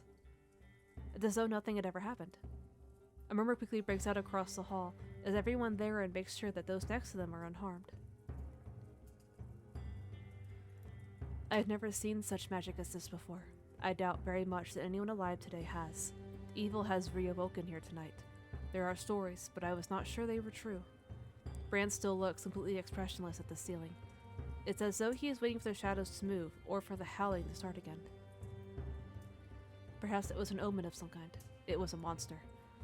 She's at you. His voice filled equally with worry and excitement. Once again, his head snaps towards the ceiling, and there he stands like a statue for a moment, and then another. Speak, damn it, Brand. Ulfgar totters as he shouts at his advisor and then collapses into his chair, his hand shaking. His next question is far quieter and far more reserved. What kind of Hrangenskin do you speak of? Your drink turned to ash, Outlander. After a moment he looks out across the room and calls out loudly. Did anybody else's drink turn to ash? Slowly Estrid reaches down to pick her goblet up. With a dark look, she turns it on its head and ash pours from it, billowing up into the air. Ulfgar gasps and pulls at his beard nervously. Anybody else? Silence falls across the hall and a few guests look around at each other anxiously. In the corner of the room you see the taller of two strangers, Orville, stand and raise his tankard high. And as he turns it, a deep rich red liquid pours and splatters to the ground. As those close to him gasp and flinch backwards, he looks at it with a disgusted expression. Water to blood, spirits to ash. 4 strikes of earth-shaking thunder, even when the sky is clear. These are the signs of a great scourge long put to rest. The fiend of the Restless One. The Restless One. The Archdemon. The very same. And the fiend is one of her most dangerous denizens. It haunted Thorwall for years. Bran quickly turns to the hetman, brandishing his walking stick. You should bring close to proceedings, hetman. We must consult the Runjas. Ulfgar sits stunned in his chair, looking into space, and the look of utter disbelief in his eyes. When Bran snaps his walking stick against the leg of his chair, he jumps and shakes his head. He stands up and coughs and indicates the door to his audience. My apologies to you all. Please, go. Go to your beds and sleep well. Try to put to rest what you have witnessed here today. Slowly his instructions are followed and people start making for the doors, still muttering and murmuring amongst themselves. At the front of the room you see Orville's shoulder past someone racing for the door. No, not you, Orville Eriksson. This curse has already been visited upon you. You must stay here, you too, Outlander. All of you must come with me. You're taken out of one of the hall's side doors across the square to a small hut over the way. Bran and Ulfgar lead, with Estrid and Rasker following behind them. You come next, and Orville and Gunnar follow begrudgingly and silently behind. The hut that Bran leads you into is already a crowded mess, even before seven of you try to cram into it. You all get into each other's way as Bran bids you to gather around a shallow bowl of small stones in the center of the room. It's an eerie space, lit only by small candles and the distant moon shining through the gap in the roof. It sets the stage rather well for the tale the Goatee tells. Hundreds of years ago, in the deep north of Thorwall, a dyer, a blessed one, was tested by Travia. But Hronger bade the Restless One to corrupt him, and in so doing, the dyer failed the test. Stories tell us that, over the course of many years, he brought others to his newfound cause. And together that cult brought the fiend into this world. A demonid, which became a terror of the entire north. Demonid, I know that term. A hybrid form to keep a demon in our world indefinitely. Otherwise it would be taken back to its own, even with the host that it's bound to. Indeed, the cultists would not have had enough time to put their plans into motion with such a binding, so they found a different way. They hunted a great saber-toothed cat, a great predator of the north, and captured it alive. They fused a demon servant of the Restless One to the saber-tooth, allowing it to stay here forever. It haunted the lands for over a decade. Those that hunted were driven mad by illusions, chased to the grave by things that were never real. Relatives said even on their deathbeds, people would scream that they were being hunted by a shadow they could not comprehend. And it always began with the feeling of a terrible uneasiness, like its victims were being watched. I felt that way. When their hetman gave his toast, it felt as though I was being watched. Me too. Expectantly, Bran looks at Oliver, whose eyes shift from one person to person as everyone else follows suit. After a moment, the raider rolls his eyes and grinds his teeth, slamming his head the axe into the earthen floor. This is ridiculous. It is a ghost story from ages past. I won't waste my time on it. That is not why I am here. But you did come here. And before you arrived, there was no sign of the fiend in Isabel. It turned your water to blood to mark you for the curse. You and it are bound, it seems, as is Estrid, and as is the Outlander. The fiend has found you all. For what reason? I cannot say. And if those stories are to be believed, then it will not stop hunting you until you are driven to destruction. There must be a way to stop it. Ulfgar raises his hand on Estrid's shoulder lovingly. The story of the fiend is one skalds have been telling since the days of my grandfather's grandfather. Centuries have passed without wind or whisper of it. I thought it killed. Killed? No, hetman. The demon with which the saber-toothed cat has melded was not of this world, and so it cannot be killed with iron or bronze or steel. The part of the tale is that it disappeared, that a brave warrior hunted it down and trapped it. So it goes, that she took one of the saber teeth and had it blessed by a dyer of Travia. Not only as a prize of her victory, but as a weapon to be used by any others who may be hunted by the beast, should it ever be freed from its prison. It won't be as easy as you make it sound, will it? No. This story is a long one and full of tragedy, but now you are each a part of it. You must find the demon's tooth if you wish to be free of this accursed creature. In the silence that follows, Bran scrapes the stones from the bowl before you and places them into a bag. For a moment, he stands in deep thought, but then he nods. What shall become of those marked by the fiend the Restless One this evening? One by one, he takes 3 stones from the bag, keeping them in a closed fist without looking at them. He holds them tightly for a single moment and then throws them into the bowl with an asserted cry. They skitter across the face of the bowl, bouncing and flying about, only to be caught by its edges and dragged back towards the middle. 2 landed face up, while one comes to a halt on its long edge. With a deep breath, Bran looks into the bowl. All others, apart from Orville, follow suit, and you are left in awe of the thrower's dedication to 3 simple stones. Bran points to the first, one of those that landed face up. The warrior, or the fight. You will have to face the fiend head-on before the end. He hovers his hand towards the second face-up rune. The Odajasko. Perhaps you must fight this foe together, or perhaps more will be brought into the fight. Snorts, and shakes his head again, looking around at you all with a spiteful snarl. Meanwhile, Bran presses a bony finger to the third and final rune and tips it so that it is also face up. He tilts his neck up to Orville, who is pacing a small steps near the door, tapping his fingers against his arm. Downfall. On its side, as it was. This may yet not occur. Perhaps he will fail. Perhaps he will fail if you do not abide by the rune's other machinations. Perhaps it is the fiend that shall fall. This is still uncertain. You stew in the Godi's interpretation of these stones for a good while, unsure of what you should or even can say. The only person who does not seem at all troubled by his words is Brand. He simply waits for you all to process what he has told you, accepting it as the truth. Finally, Estrid sighs, nods her head, and gently takes Ulfgar's hand from her shoulder. Very well, we know what we must do. Estrid, you are to lead Isfel when I am gone. I cannot lead Isfel if I am driven mad by this creature. I saw it as clear as day before my eyes. I can feel it.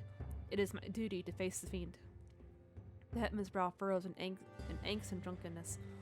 He is visibly torn and unable to speak. The Rundus has spoken. The stories are clear, Ulfgar. Should they fail, then they will likely be driven to destruction, and perhaps the fiend will come for us next.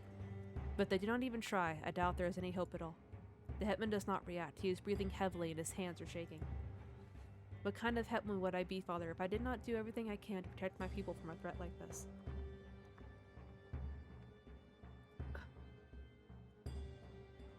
Whether I succeed or fail, I must try. The hetman groans and turns back to Bran. The man only stares back at him, motionless. The hetman groans again, and this time turns to Orville and Gunnar, who stand by themselves in the corner of the hut. Will you also see this through to the end? Orville looks unimpressed, his eyes flickering from person to person as he stumbles over a response. Finally, he looks at Gunnar, but his colleague can only shrug. With a growl and a dark look, Orville waves his hand dismissively, turning away from the wall again. You're still observing the raider when the hetman grabs you violently by the shoulders and pulls you towards him.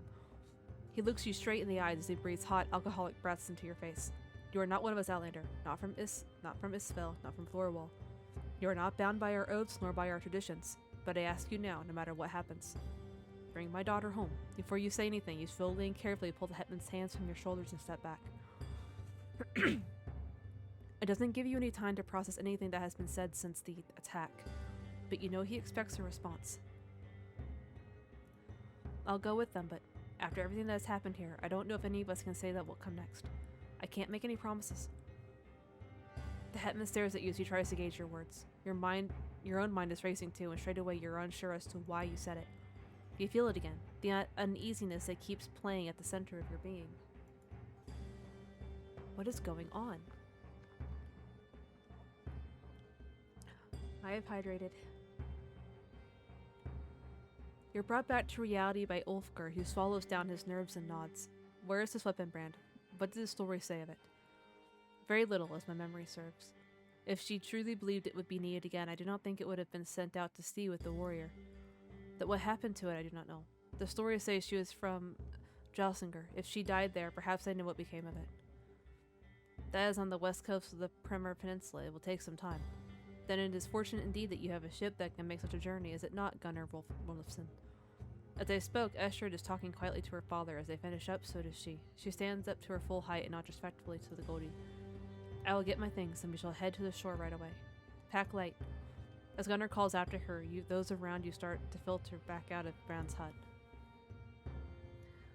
The last to move, even behind you, is Orvler, who stares at the shearer's bowl with his arms crossed. When he notices he is being watched, he growls again and walks past you into the night. Again, you find yourself asking how you've managed to find yourself where you have. In the space of 2 days, your life has turned completely on its head. But it isn't the threat of being driven insane that makes you nervous. Strangely, somehow, it's the uncertainty of whatever comes next. In the cold night air of the outside, you feel like you finally have room to breathe and relax and try to make sense of it all.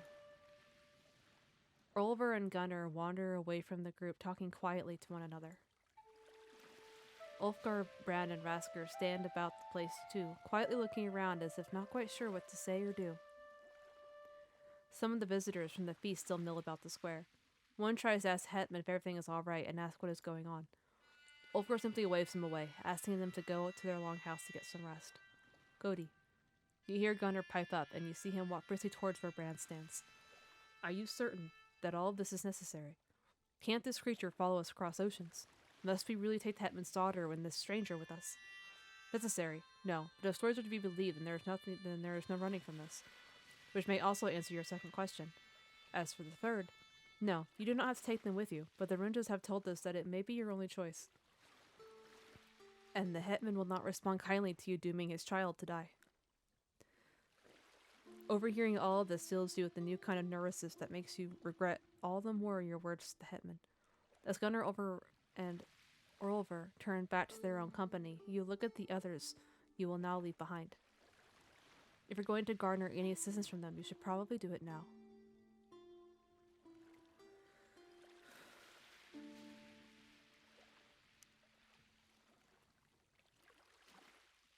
You walk quietly up to the hetman and he grimaces at you sourly. You've been here 2 nights, Outlander, and everything has changed. You seem to know Orlver Eriksson, Edmund. Can you tell me more about him? He is a living legend. Stories about him go back decades now, though now his glory is long past. Your children seem suspicious of him. Is he dangerous? Ulfgar glances across the square to where Orlver and Gunnar talk quietly. He nods, then when he looks back at you. It is true. He and his crew are feared by many, even by many Thorwallers. It is a long time now since the tale of his exploits reached my ears. It is like he is a whisperer now of the storm he was. Decades? Decades, you say. Then he is good at what he does. He was once counted as among the best of Thorwald's raiders. He is a deadly fighter, true enough, but it is said his crew raid very differently too. In fact, they are not very much like us at all.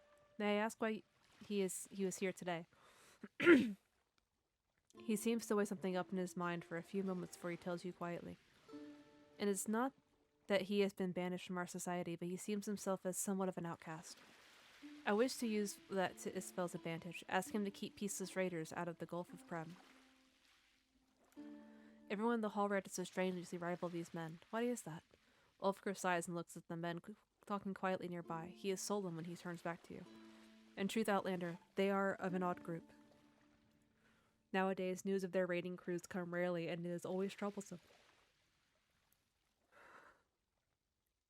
Many question how Thorwallian these men are after so much time away from our lands. Even I am not sure anymore. Thank you for your hospitality. It has not gone as I expected at all, actually, but you have treated me well. It has been a pleasure, Outlander, mostly, at least. Let us both hope that we meet again.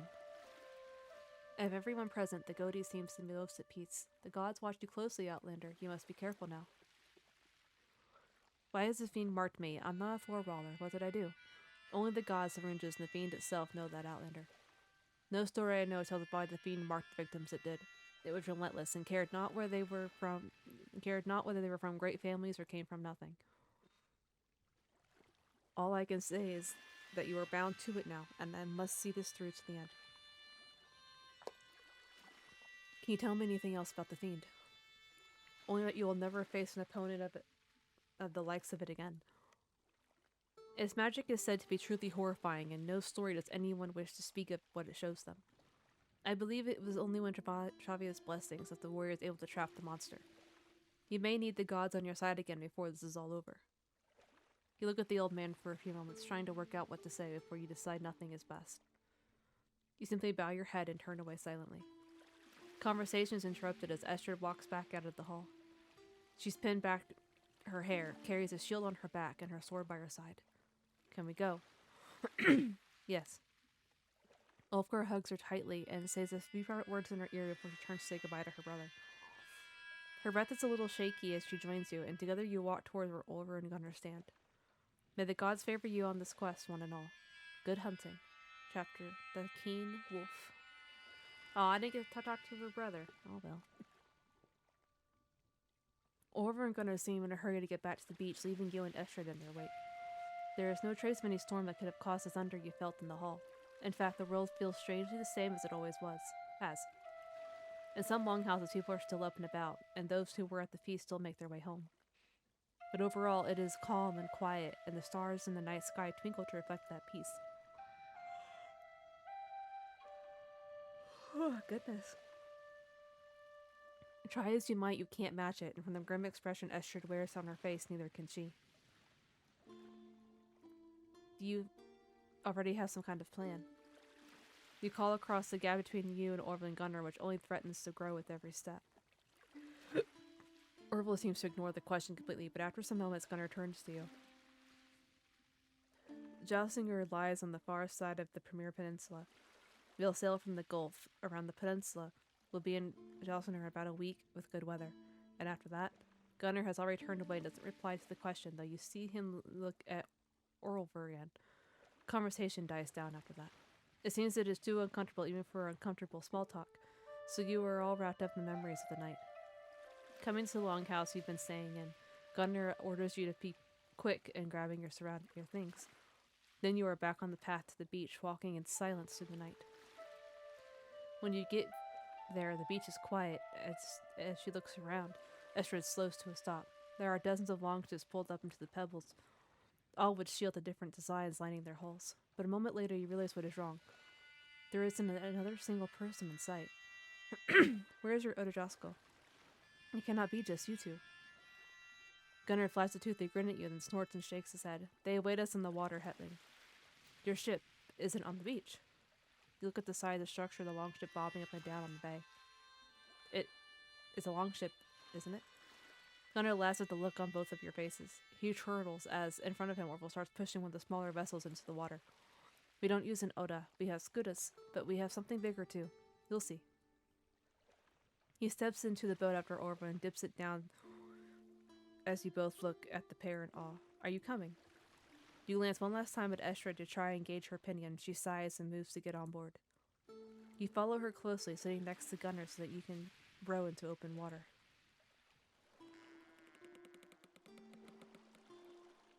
As you row out into the bay, your eyes are drawn to the starry sky. There are light wisps of cloud drawn across the sky, but still no hint of anything resembling a storm. You've never rowed a boat before, and Gunnar has to keep correcting you so that you stay on course. Despite its size, the boat feels heavy to control. You think there are supposed to be more rowers than you currently have. As with your chase across the Thorwallian countryside just the day before, you're quickly struggling to keep your breathing steady. You find a point on the back of Orla's head that you can stare at blankly as you push yourself back and forth. You can hear his breathing, the heaviest and most labored of any of you on the ship. At several points, Estrid looks across to him, and between strokes you notice the slightly concerned look on her face. But she doesn't say anything. In fact, no one speaks at all for the entire journey, and that helps drag the time out like the ocean before you. It feels like it must have been at least an hour when you hear a shrill whistle behind you. You turn straight away and your eyes are drawn to a small but bright torches that move around in the darkness fed. Then you hear voices call and you realize you're quickly approaching a bigger ship awaiting you in the water. You've never seen such a sight in your life as this ship that now bears down on you.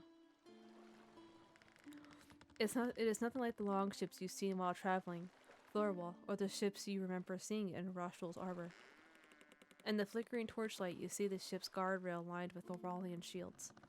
They're all different designs and colors and overlap one another exactly as they would on a longship. Dark sails are tied tightly to the mast, though small folds flutter in the cold night breeze, and as you look at the prow of the ship, you see a snarling wolf carved into the wood. A slight sense of dread comes over you the longer you look at the ship. Stop rowing. Gunnar leans over to grab the oar off you and grins at your bewilderment. We're here. The voices die down as you're hoisted up onto the deck. With some well-trained grunts and groans, 4 people pull the Scuda up with ropes. When you're at eye level with the ship's guardrail, 2 more crew members help you onto the deck. There you're greeted with a group of at least 20 Thorwallers, and all of them stare at you as if you're a ghost. As Esther jumps onto the deck next to you, those who helped you up draw backwards carefully. Eyes narrow and brows furrow. 1 or 2 of the group even tighten their grip on axes and swords. Well met. Her deliberate and mindful greeting is met by a laugh from one of the nearest crew members.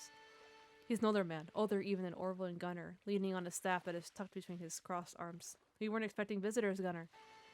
Behind you, Orville and Gunnar both step on deck too, and the crewmates start fixing the Scuda on the ship's side. This is Hetman Ferguson's daughter, and who are you exactly? Nadim. I'm traveling with Estrid. Yes, that's obvious, but why are you here? Amidst all the conversation, you hear heavy footsteps behind you. Behind you, Orville is walking quickly towards the ship's aft. You watch as she storms towards that seems to be quarters, tearing the door open furiously and disappearing inside. Gunnar watches after him carefully, waiting for the door to slam shut before turning his attention back to you. Never mind the visitors. Why are you back so soon? We weren't expecting you at least for another night. The speaker is a giant of a woman in the front of the crowd. She is as easily as tall as Orville and perhaps stronger. Well, gather round all. This will be some tale to tell. Gunnar sounds exasperated as he explains what happened at the Hutman's Hill. He spares you the awkward task of explaining your prospective events, glossing over the details incredulously. Whether they believe it or not, the crew will all stand and listen to the whole tale patiently. Some seem enamored, some seem skeptical, but they all pay close attention. When Gunnar has finished, they all take a few moments to take it all in. Some even mutter prayers. Well, I certainly wasn't expecting that. The Fiend of the Restless One. This will truly be a task for the Sagas. I can scarcely believe it. You keep a respectful distance to the conversation, letting Gunnar take care of keeping his own crew in the loop. Yes, Orville the Outlander and the Hetling must face this Hrangerskin, this demon, whatever it is. But of us, the warrior woman indicates the rest of the Odajasko stood behind her. You were all still paying close attention to you and Estrid. A wild and excited grin crosses her face. Can we help?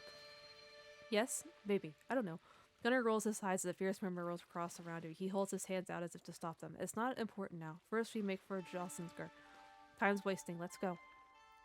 As the group begins to disperse, you try to get a measure of Estrid's thoughts on your new companions. She looks somewhat distraught, looking at all the crew just as suspiciously as they look at her. As if she is just as out of her depth here as you feel. Many eyes still watch you suspiciously as the crew goes about its business. Both the warrior woman and old man look you both up and down once more before moving on. Then your attention is pulled away from them again as Gunnar pulls you and Estrid in close conversation. If you're to be aboard this ship, you'll help run it like the rest of us. Is that clear? Yes, I understand. Gunnar looks at Estrid expectantly, but for a long moment she says nothing. Is that clear? She looks at him from their heartbeat before she sighs. Yes, it's clear. Good. Welcome aboard the King Wolf. Ah! Oh, Act 2. Okay. Okay, so unfortunately I have to stop here because they didn't want anything but Act 1 shown before official release. So I'm gonna have to stop here, and that works out. It was getting hard to read. My throat's starting to hurt. So we'll stop here. And I would go ahead and switch to Final Fantasy 2, but I feel like I would just be lost for an hour instead of actually making progress, so we'll just call stream early tonight. This is really fun though. I'm like really into it and the story, so we'll definitely be playing this some more. I think for now, we will, yeah, I think for now, next Tuesday we'll go back to Final Fantasy 2 so we can finish that. And once we have finished Final Fantasy 2, we will come back to Wolves in the Westwind. I am really enjoying this so far, so we will definitely be coming back to it. My OCD unfortunately demands that I finish Final Fantasy 2 first before getting too into this. This is really nice though. I am enjoying it. So we're gonna go ahead and call it here.